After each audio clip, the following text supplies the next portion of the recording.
ஆண்டவர் ரட்சகருமாகிய இயேசு கிறிஸ்துவின் இனிய நாமத்தில் உங்களுக்கு என்னுடைய அன்பின் வாழ்த்துக்கள். இந்த காலை வேளையில் தியானிக்கும்படியாக தெரிந்து கொள்ளப்பட்ட வேத பகுதி அது எரேமியா 2ஆம் அதிகாரம் 14வது வசனம். Jeremiah chapter 2 verse 14. இஸ்ரவேல் ஒரு வேலைக்காரனோ, அவன் வீட்டில் பிறந்த அடிமையோ ஏன் கொள்ளையானான்? எனக்கு பிரியமானவர்களே, ஒரு தீர்க்கதரிசி மூலமாக தேவன் பேசுகிற வார்த்தையை இன்றைக்கு காலையிலே கேட்போம். வேதம் தெளிவாக சொல்லுகிறது, இஸ்ரவேலை ஆசீர்வதிப்பதே கர்த்தருக்கு பிரியம் என்று சொல்லி யாக்கோபை அவர் இஸ்ரவேலாய் மாற்றினார். எனக்கு பிரியமான, இன்றைக்கு ஒரு பிரச்சனை, போராட்டங்கள் வரும் பொழுது நம்முடைய வாழ்க்கையில் நாம் நினைத்து கொண்டிருக்கிற காரியங்கள், ஒருவேளை இது சாபமோ, இல்லை முன்ஜென்ம பாவமோ, இல்லை அனுபவிக்க வேண்டுமோ என்று சொல்லி பலவிதமாய் நாம் யோசித்துக் கொண்டு வருகிறோம். வேதம் அப்படி சொல்லவில்லை. நீ ஒருவேளை யாக்கோபா இருந்திருக்கலாம், ஆனால் அந்த யாக்கோபை நான் சிநேகித்தேன் என்று கர்த்தர் சொல்லுகிறார். எப்படி என்றால், ஏசாவை வெறுத்தேன், யாக்கோபை சிநேகித்தேன், என்னுடைய உருக்கமான கரங்களினால் அவனை அணைத்துக் கொண்டேன் என்று சொல்லி வேதம் சொல்லுகிறது. ஆமென். ஏசா மறுத்து விடுவான் என்று கர்த்தருக்கு தெரியும். ஆனால் நீங்களும் நானுமோ வென்றால், யாக்கோபா இருந்தாலும், ஒரு எத்தனாய் இருந்தாலும், அண்ணனுடைய குதிங்காலை பிடித்து கொண்டு வந்தவனாய் இருந்தாலும், நாம் கர்த்தருக்கு பிரியமானவன் என்று சொல்லி தாயின் கருவிலே நம்மை கண்டு கொண்ட தேவன் இன்றைக்கு சொல்கிற வார்த்தை, நாம் இஸ்ரவேலர்கள், கர்த்தரால் ஆசீர்வதிக்கப்பட்டவர்கள். ஆனால் ஏன் இந்த அடிமைத்தனம்? ஏன் 430 வருஷங்களாக எகிப்து தேசத்திலே அவர்கள் அடிமைத்தனம் பட வேண்டும் என்று சொல்லி நாம் சற்றே தியானிப்போம். 430 வருடம் கழித்து ஒரே நாளிலே விடுதலையாக்கின கர்த்தராகிய இயேசு கிறிஸ்து என்கிற ஆட்டுக்குட்டியால் ரத்தம் நம்மை விடுதலையாக்கிற்று. ஹல்லேலூயா.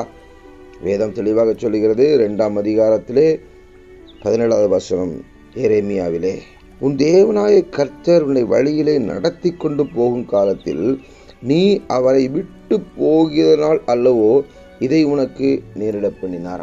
எனக்கு பிரியமானவர்களே, கர்த்தராகிய இயேசு கிறிஸ்து நம்மை நடத்தி வருகிற தேவன்.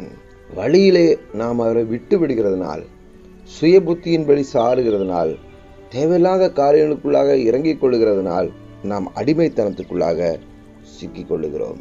ஆனாலும் கர்த்தர் சொல்லுகிறார், என் ஜனங்கள் 2 தீமைகளை செய்தார்கள். ஜீவத்தண்ணீர் ஊற்றாகிய எண்ணெய் விட்டு விட்டார்கள், தண்ணீர் நிற்காத தொட்டிகளாகிய வெடிப்புள்ள தொட்டிகளை தங்களுக்கு வெட்டி கொண்டார்கள். ஜீவ தண்ணீராகிய கிறிஸ்து என்கிற பரிசுத்த ஆவியானவரை, பிதாவுடைய அன்பை நாம் விட்டுவிட்டோம். வெடிப்புள்ள தொட்டிகளை தெரிந்து கொண்டோம். கர்த்தர் எவ்வளவாய் பரிசுத்த ஆவியான நமக்குள்ள ஊற்றினாலும் வெடிப்புள்ள தொட்டிகளாகிய நம்முடைய பூர்வ ஜென்ம நினைவுகள் தான் இன்றைக்கு கிறிஸ்துவிடத்திலிருந்து நம்மை பிரித்து கொண்டு வருகிறது.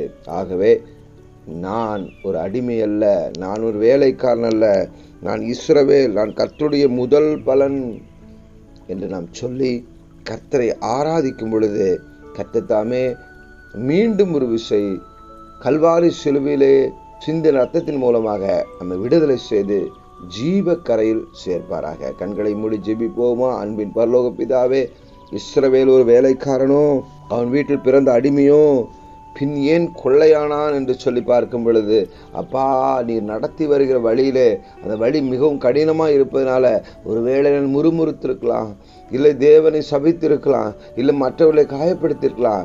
இன்றைக்கு என்னை மன்னித்து மீண்டுமாய் உம்முடைய கானான் தேசத்துக்குள்ளாக, கிறிஸ்து என்கிற ரத்தத்துக்குள்ளாக தைரியத்தோடு கூட பிதாவுடைய வலது பரிசுத்தில் விற்றிருக்கிற குமாரனை நாங்கள் தரிசிக்கும்படியாக, தேவ பிரசன்னத்தில் எங்களை கொண்டு போகும்படியாக செபிக்கிறேன்.